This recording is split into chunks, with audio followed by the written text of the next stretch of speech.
I'm Adam Willems, lead reporter at the FR. Hi, I'm Michele Alt, a co-founder and managing director of the Klaros Group.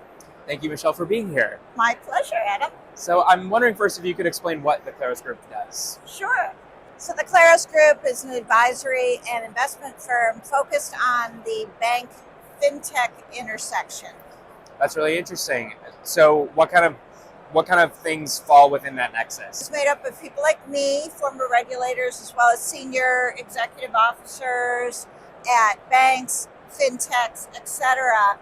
And we advise on all aspects of bank entry for fintech. So in my case, that might involve helping a fintech apply for a banking license. It may involve business planning, strategies for partnering with banks.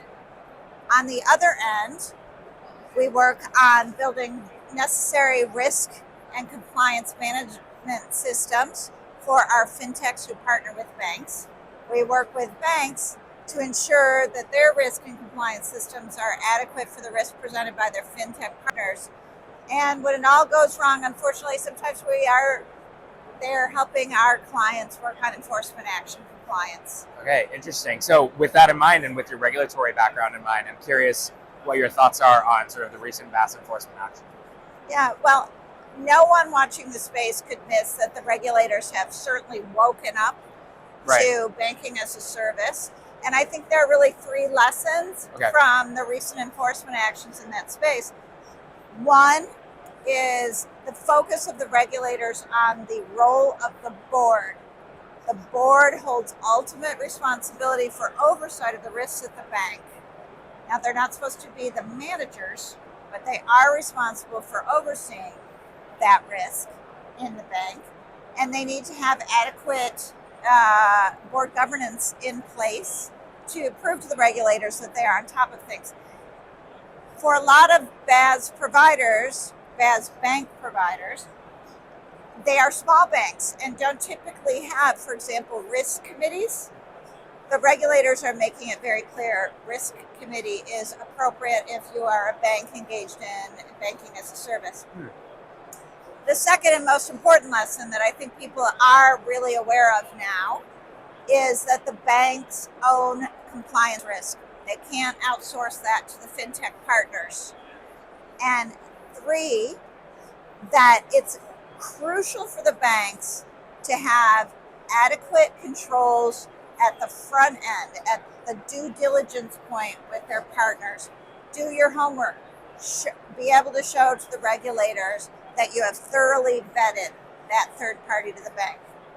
That's really interesting. Thank you for outlining that. I have a bunch of questions from there. Maybe one of them is, how have the banks that you work with, especially sort of the smaller BaaS providers, reacted to that news? Because it does, I imagine, present some of a headache in terms of, operational costs and just bandwidth and different things like that. Well, it's really difficult for a lot of these small banks, frankly. And the reason that small banks are in this space is because of the exemption to the Durbin Amendment, right? So they're not subject to the same interchange limits as larger banks, making them an ideal partner for fintechs interested in sharing those unit economics based on interchange models. But because they are small, being told essentially, act like you're big. Right. Have the risk governance in place, have the systems, have 3 lines of defense that are more typical of a much better resourced regional bank is indeed a challenge. Right. So what do you see in terms of the outcomes on sort of just like a market landscape front from these enforcement actions? I think that we will see some banks exit the space. I think they'll be encouraged to by the regulators. Yeah. I think it will prove too costly and too difficult to build for some of them to meet those larger bank expectations.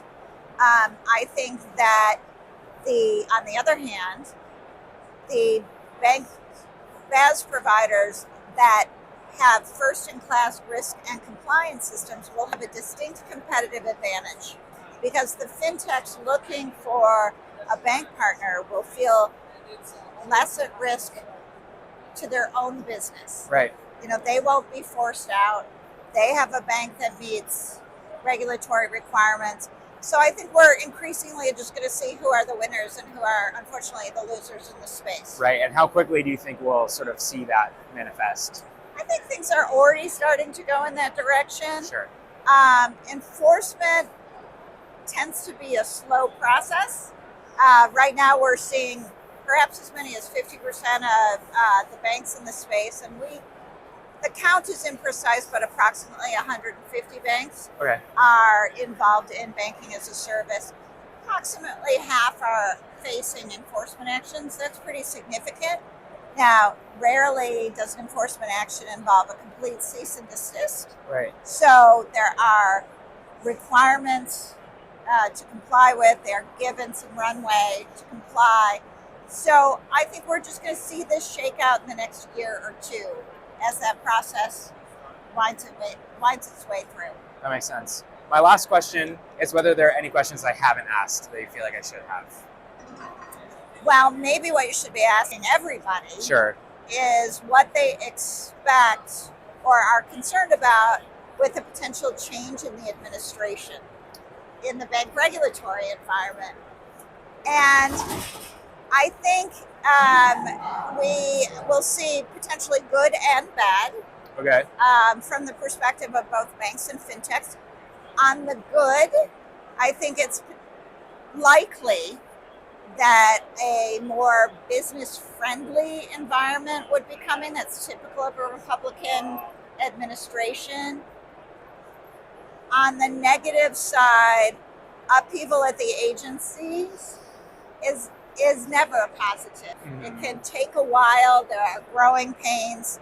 The expectations may be murky for a period of time. Right. And even the shuttering of certain organizations, like the CFPB, for instance. Yeah, that won't happen. But they will, what will happen in all likelihood, if there is a Republican appointee, is the mission will change drastically, at least in terms of the approach. And we've seen a very, very active CFPB. Right. Like today, capping credit card fees at $8. Very, very active. Mm-hmm. I would not expect that kind of environment to continue. Right. Absolutely. Well, thank you so much for your time. You're welcome. Okay. Great.